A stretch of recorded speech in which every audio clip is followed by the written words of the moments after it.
안녕하십니까, 이진우입니다. 정부가 청년 도약 계좌라는 상품을 이번 달에 출시합니다. 청년이 매달 얼마 이상의 돈을 부으면 거기에 정부가 지원금을 더해줘서 5년 후에는 최대 5천만 원을 만들어주는 건데요. 이 상품의 출시를 앞두고 은행들의 고민이 깊어지고 있다는군요. 어떤 이유 때문인지 오늘은 이 얘기를 좀 먼저 해보겠고요. 반도체를 만드는 회사들은 반도체 웨이퍼에 그 회로 선폭을 얼마나 더 가늘게 미세하게 그릴 수 있느냐를 두고 치열하게 경쟁을 합니다. 그런데 이 분야에서 대만의 반도체 회사 TSMC가 우리나라 삼성전자보다 한 발 더 나아간 기술을 준비 중이라는 소식이 들어와 있네요. 이 내용도 자세히 살펴보겠고요. 한동안 좀 내려가는 듯하던 저축은행의 정기예금 금리가 다시 오르고 있다는 소식도 챙겨서 들어보겠습니다. 6월 7일 수요일 손에 잡히는 경제 바로 시작합니다. 예, 오늘도 MBC 양효걸 기자, 손에 잡히는 경제 박세훈 작가, 그리고 서은영 경제뉴스 큐레이터, 이렇게 세 분과 함께합니다. 어서 오십시오. 네, 안녕하세요. 서 기자님은 소속을 좀 바꾸셨나 보군요. 네, 그렇습니다. 네. 자, 양효걸 기자님이 준비해 오신 청년 도약 계좌, 네. 이 상품 좀 알아보죠. 네. 이번 달에 나온다는데 네. 이게 어떤 거예요? 일단 뭐 청년 도약 계좌, 이름에서도 알 수 있듯이 청년들의 자산 형성을 위해서 이제 만드는 정책 금융 상품입니다. 예. 짧게 요약하자면 5년간 최대 월 70만 원씩 적금 부으면 5천만 원 목돈을 마련하게 해준다, 이거거든요. 예. 원래는 뭐 1억 통장 이렇게 계획을 세웠다가 뭐 예산이라든지 만기라든지 여러 가지 문제로 인해서 5천만 원으로 확정이 됐습니다. 그래서 지난해 말부터 예고를 해왔던 건데 드디어 출시가 이번 달인 거고요. 시중 12개 은행을 통해서 접수를 받는 건데 나머지는 다 나왔고 가장 중요한 이자율, 그러니까 금리를 얼마나 쳐줄 것이냐, 이게 지금 발표만 앞두고 있는 겁니다. 그래서 1차 공시가 바로 내일 8일 10시에 은행연합회 홈페이지를 통해서 공지가 되고요. 그런데 이 시점에서 이제 은행들이 좀 고민이 커지고 있는 상황입니다. 은행들의 고민은 어떤 거예요? 일단 정책금융 상품이다 보니까 정책 목표라는 게 있잖아요. 그래서 대상은 만 19세부터 34세, 뭐 이 자리에는 일단 해당되는 분이 없는 것 같은데 일단 안타깝게 일단 개인 소득이 총급여 기준으로 7,500만 원 이하, 가구 소득은 중위 소득의 180% 이하 기준을 맞추면 대상에 해당이 됩니다. 군대 갔다 온 기간은 나이 계산할 때 빼주고요. 네. 5년 5천만 원인데 최대 한도를 이제 고려했을 때 정부가 최대한 월 2만 4천 원씩 더 부어주는 이제 매칭형 상품이거든요. 그러니까 이게 5천만 원을 달성하려면 연 6% 정도는 이제 금리가 나와야 된다는 계산이 70만 원 부을 때 정부는 2만 4천 원 더 준다. 네, 맞습니다. 약 한 3% 정도 정부가 더 주는 거이네요. 그래도 네. 정부가 주는 이자가 3% 정도 되고. 네. 매칭형인 거죠. 예. 그리고 은행들도 좀 이자 후하게 주라. 네. 그런 압력이라는 거죠. 네. 그러니까 아예 그냥 목표를 5천만 원 세워놨으니까 이걸 맞추려면 금리는 한 6% 정도는 나와야지 되는 겁니다. 그러니까 정부가 2만 4천 원 주는 것까지 합쳐서 다 합쳐서 추가로 6%가 더 나와야 되니까 네. 정부가 조금 전에 한 3% 정도 주는 셈이라고 제가 말씀드렸으니 네. 더하면 9% 이자율이 나와야 청년이 70만 원씩 넣는 걸로 그렇죠. 5년 부어서 네. 5천만 원이 만들어진다. 혜택이 그렇게 되는 겁니다. 6%를 어떻게 줍니까? 은행들은 이런 얘기를 하겠습니다. 네, 예. 지난해 이제 계획이 구체화할 때만 해도 이 예. 적금 금리가 되게 고공행진을 했었거든요. 그래서 당시에는 정책 상품이니까 한 1, 2% 정도 얹어주는 수준이겠구나, 이렇게 생각을 했었는데 그 이후로 예금 금리가 꽤 떨어졌습니다. 그래서 예. 지금은 3%대로 떨어졌기 때문에 앞으로도 예금 금리가 어떻게 보면 이제 더 하락할 수도 있다. 장기적으로 보면. 그러면 은행들로서는 6% 상품 내놔야 되는데 상당히 이제 부담인 것으로 지금 알려져 있습니다. 은행들은 당연히 예금 받아서 이제 대출해주고 그러는 건데 네, 대출을 6%보다 넘게 해줘야 은행 인건비 하나도 안 한다고 하더라도 맞습니다. 이게 돈이 최소한 손해는 안 보는 건데 네, 이걸 어떻게, 그런데 앞으로도 이자가 올라갈지 내려갈지 모르는 상황에서 네. 어떻게 하죠? 이거를 은행들이 손해 볼 수도 있을 것 같고. 근데 지금 이제 전망으로 보면 장기적으로 봤을 때 이제 금리가 지금보다 더 올라가지는 않을 거라는 이야기가 있기 때문에 은행들이 이제 더 이제 고민이 많은 거고, 한편에서는 금융당국의 압박은 더 커지고 있습니다. 그래서 김소영 금융위 부위원장이 지난달 31일에 사전 점검 회의를 가졌는데 어떤 얘기를 했냐면 예. 취급 기간은 청년들의 중장기 자산 형성이라는 취지가 구현될 수 있도록 지원해달라.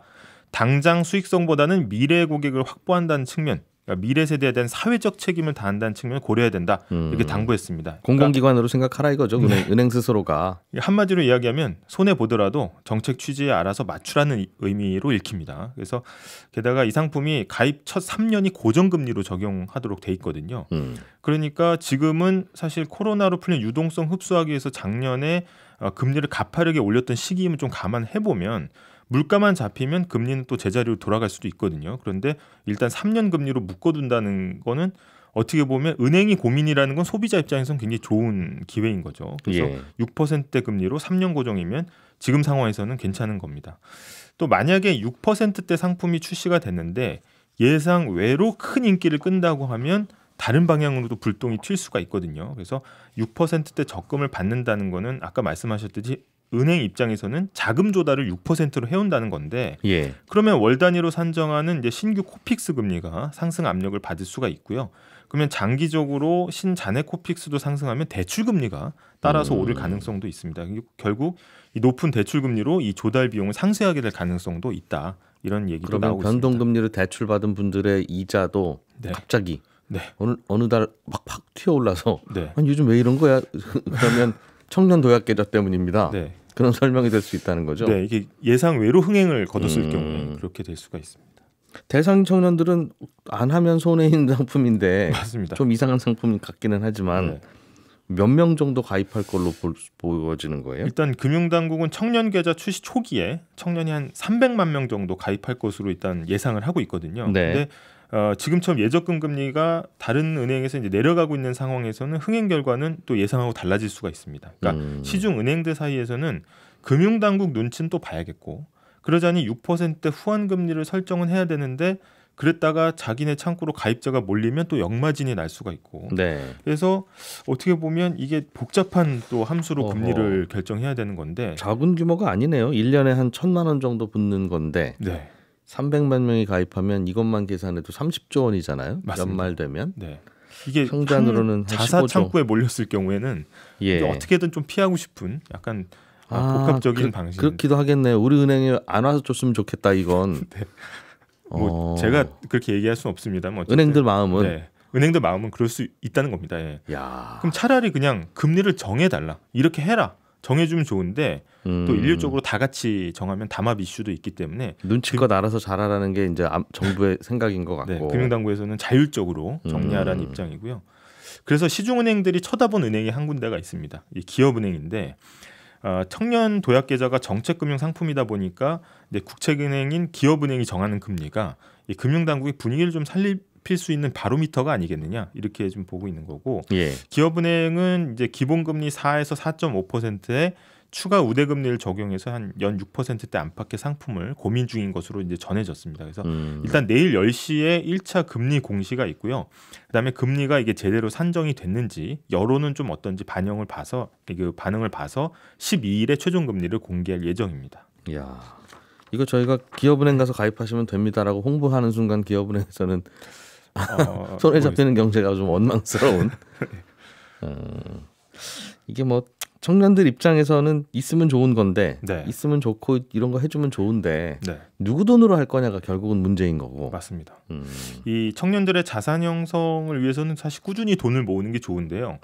실제 지금 삶이 팍팍한 청년층에서는 5년 만기가 너무 길다 이런 불만도 나옵니다. 그래서 고물가 때문에 생활비 자체가 껑충 뛰어오른 상황에서 매달 70만 원씩 붙는 게 부담일 수 있다는 거고요. 이 비슷한 청년 정책 금융 상품이었던 청년 희망적금 출시 1년 만에 45만 명, 그러니까 가입 인원의 15% 정도가 해지를 했습니다. 그래서 혜택을 못 받았다는 통계가 있고요. 그래서 금융위는 여러 가지 방안도 고민을 하고 있는데 일시적으로 돈이 필요할 때를 대비해서 청년 도약 계좌에 예적금 담보 대출을 좀 허용하고 이 대출은 좀 대출 금리를 싸게 해주는 방안을 좀 고민 중이거든요.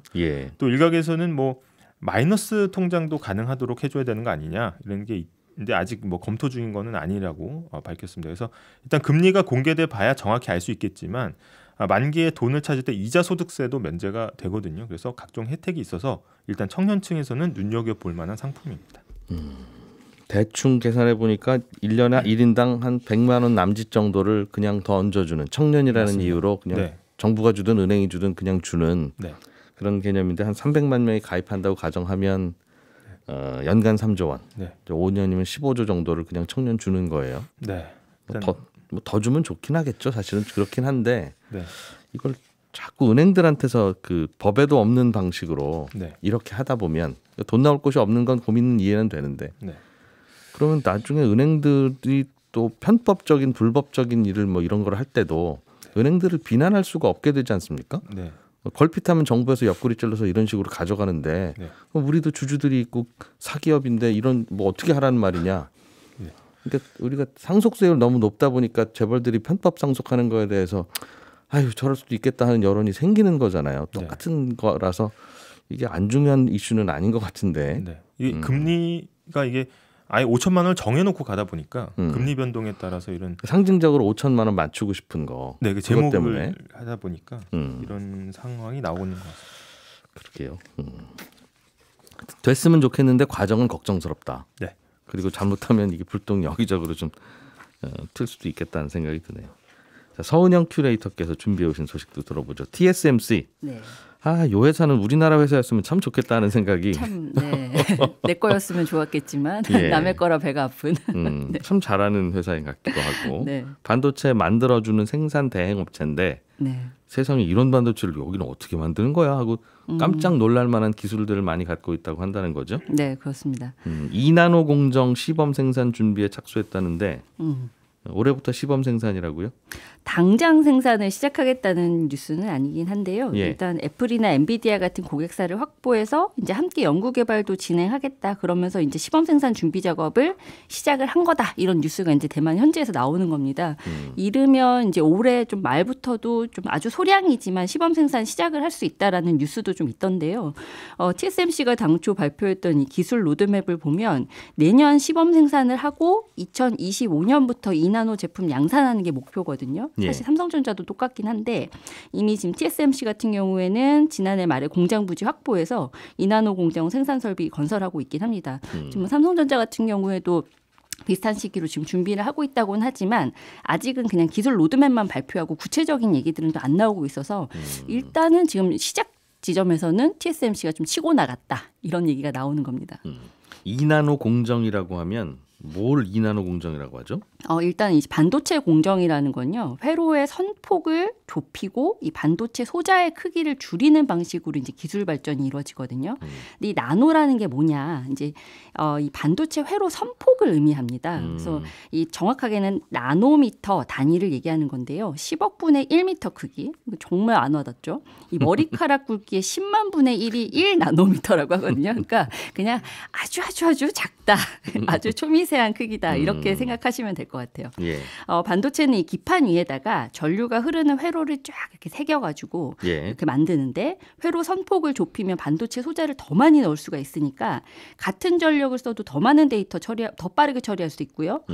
그래서 뭐 스마트폰 계속 기능 좋아지잖아요. 그럴 때 이렇게 더 좋은 칩을 쓸 수 있게 되는 거고. 전기를 적게 먹는다 이거죠. 네, 그렇죠. 그리고 또 인공지능, 뭐 슈퍼컴퓨터 이런 데는 정말 많은 칩이 들어가잖아요. 자율주행차도 그렇고. 이럴 때 활용도가 높아지는 겁니다. 보통 2나노 반도체의 경우에는 3나노 공정으로 만든 제품보다 이 성능은 한 10에서 15% 정도 개선되고 뭐 소비 전력은 한 25에서 30% 절감합니다. 이렇게 얘기하는데 이 공정이 미세할수록요.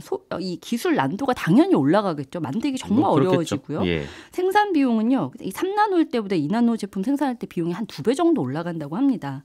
그런데 이게 재료 투입 대비해서 아주 양품, 그러니까 제대로 작동하는 이 제품 생산하는 비율, 그러니까 불량률의 반대말이죠. 수율이라는 개념이 있는데 이 수율이라는 게 미세 공정으로 올라갈수록 끌어올리는 게 굉장히 어렵습니다. 그러니까 그만큼 뭐 100개 만들면 옛날에는 뭐 그중에 한 90몇 개는 뭐 양품이었는데 지금은 거기에는 못 미친다. 이게 양품 만들기가 정말 쉽지 않다라는 거죠. 그래서 현재로선 가장 앞선 기술은 3나노인데요. 3나노 반도체 양산은 삼성전자가 작년 6월에 세계 최초로 시작했고요.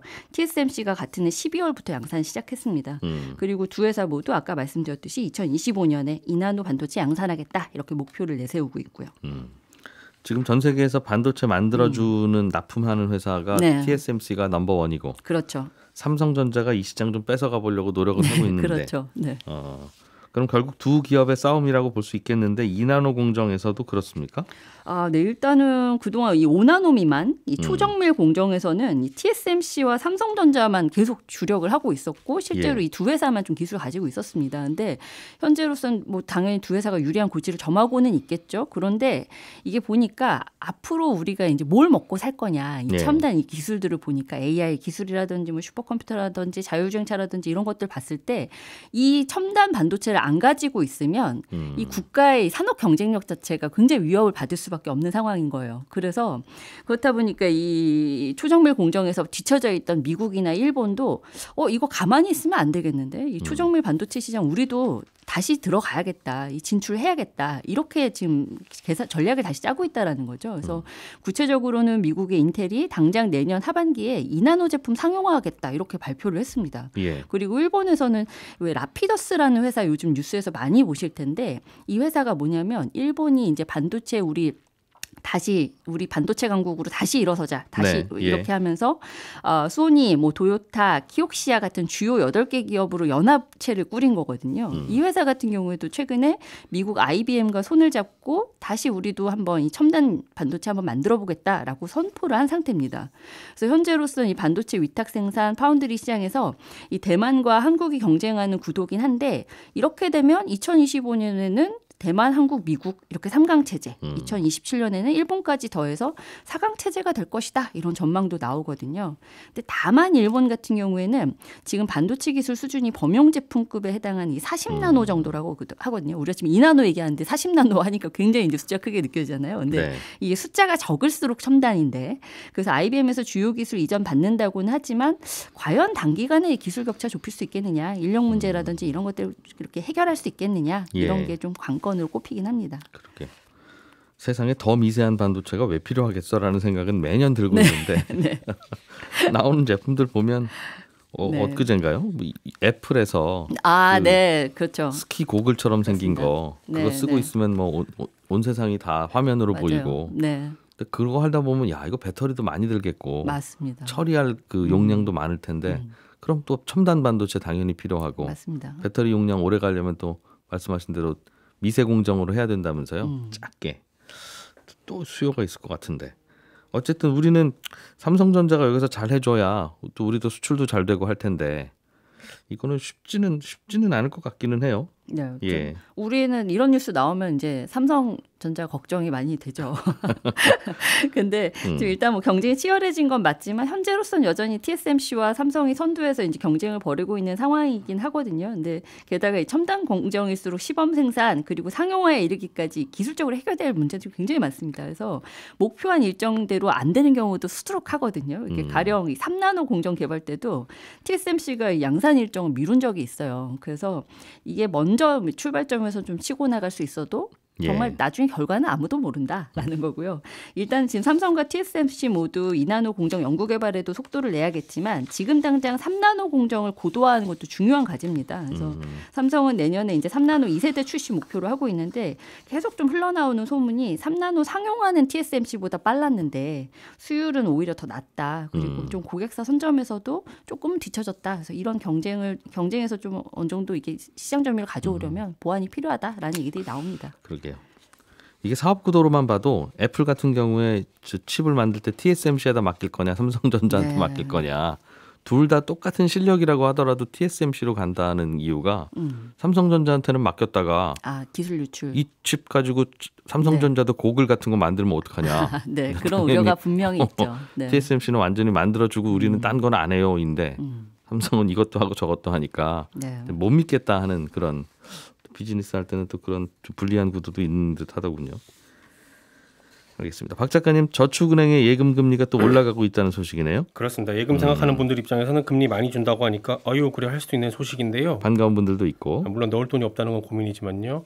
어제 공시한 걸 보니까 저축은행들의 예금 평균 금리가 4%입니다. 작년 말에 한 연 5.5% 넘기도 했다가 차츰 떨어지던 중이었는데 최근에 다시 4%까지 올라온 거예요. 이렇게 올리는 이유는 은행들 때문입니다. 은행들이 요즘 예금 금리를 계속 올리고 있거든요. 왜냐하면 대출 수요가 다시 늘어나니까 채권 발행 늘리고 예금 금리 올려서 대출할 수 있는 자원을 조달하고 있는 건데 그러다 보니까 시중 5대 은행의 예금 평균 금리가 3.7%까지 지금 올랐거든요. 어허. 아까 저축은행의 예금 금리가 4%라고 저 말씀을 드렸잖아요. 예. 별 차이가 안 납니다. 시중은행이랑 저축은행이랑 예금 금리가 비슷하면 사람들은 그래도 상대적으로 안전하다고 생각하는 시중은행에 돈을 맡기러 가기 때문에 보통 저축은행은 시중은행보다 0.8에서 1%포인트 정도 금리를 더 줍니다. 예. 그러니 지금 시중은행의 금리가 오르다 보니까 손님들 덜 뺏기기 위해서라도 저축은행들은 금리를 올리고 있는 거고요. 그 올 초에 미국에서 은행들이 좀 파산을 했잖아요. 네. 그러다 보니까 우리나라의 저축은행도 위험한 거 아니냐라는 생각들이 좀 퍼졌어요. 돈 빼는 고객들이 좀 있었나 보군요. 예, 돈 계속해서 지금 빠져나가고 있습니다. 저축은행은 채권 발행을 못하기 때문에 은행채 이를 못 찍는다는 거죠. 그렇기 때문에 대출해줄 수 있는 자원을 조달하려면 예금 받는 것밖에 없거든요. 그러다 보니까 금리를 올려서 손님들을 좀 자원을 좀 조달을 하고 있는 그런 모습입니다. 저축은행도 좀 걱정이 될 것 같기도 하고. 그렇습니다. 그래서 지금 얘기가 나오는 게 뭐냐면 올해 1분기에 주요 저축은행들이 9년 만에 적자를 기록했거든요. 예. 원인은 높은 이자 비용 때문입니다. 작년 말에 예금 평균 이자 연 5.5% 넘기도 했다고 앞서 말씀드렸는데 어떤 곳들은 특판으로 6%, 7%짜리 예금도 팔았거든요. 예. 그런데 예금 금리를 그렇게 올렸으면 대출 금리도 그만큼 올려야 수익이 날 텐데 대출 금리는 법으로 딱 연 20%만 받게 되어 있으니 저축은행 입장에서는 20% 넘는 대출은 못 해주겠다는 거예요. 그러다 보니까 예대 마진이 크게 줄었습니다. 실제로 올해 1분기 상위 20개 저축은행의 이자 비용은 전년보다 한 136% 늘었거든요. 근데 이자 수익은 23% 늘어나는데 그쳤습니다. 그만큼 마진이 박해지고 있다는 거죠, 저축은행이. 그렇습니다. 그래서 정리하면 시중은행의 예금 금리가 조금씩 오르면서 저축은행 예금 금리와 차이가 좁혀졌고 저축은행 위기설에 불안감을 느낀 소비자들이 돈을 빼다 보니까 저축은행들이 다시 예금 금리를 올리고 있다. 다만 저축은행의 예금 금리가 오르면 수익이 줄 수 있고 그러다 보니 은행의 건전성이 우려된다라는 걱정의 목소리가 나온다는 겁니다. 그렇군요. 시멘트 값이 오른다는 이야기도 들리던데. 톤당 10만 원에서 12만 원 정도로 오르는데요. 예. 작년에 톤당 7만 원 정도였던 걸 생각하면 2년 새 60% 넘게 오르는 겁니다. 시멘트 가격이요? 그렇습니다. 와. 작년에는 시멘트 원재료인 수입 유연탄 가격이 올라서 가격을 올렸고 올해는 유연탄 가격은 내렸지만 시멘트 공장 돌리는 전기요금이 올라서 시멘트 가격을 올린다는 게 업계 입장인데 시멘트 가격이 오르면 시멘트 사다가 건설사에 콘크리트로 납품하는 레미콘 업체들은 예. 올라간 가격을 감수하든가 아니면 건설사의 시멘트 가격 인상분을 전가를 해야 되는데 그게 쉽지가 않을 겁니다. 저축은행하고 비슷한 꼴이네요. 그렇습니다. 작년 10월에도 끼어서. 이러다가 건설 공사 현장이 잠깐 멈춘 적이 있었는데 이번에도 그럴 수 있다라는 우려가 나오는 겁니다. 이것저것 오르는 게 좀 있군요. 예, 6월 마지막 주 토요일에 경제 콘서트 한다는 얘기였고요. 예, 신청은 오늘 방송 끝나고 오전 9시부터 손경제 홈페이지에 오시면 신청하실 수 있습니다. 많은 관심 부탁드리겠습니다. 저는 내일 아침 8시 30분에 다시 오죠. 이진우였습니다. 고맙습니다.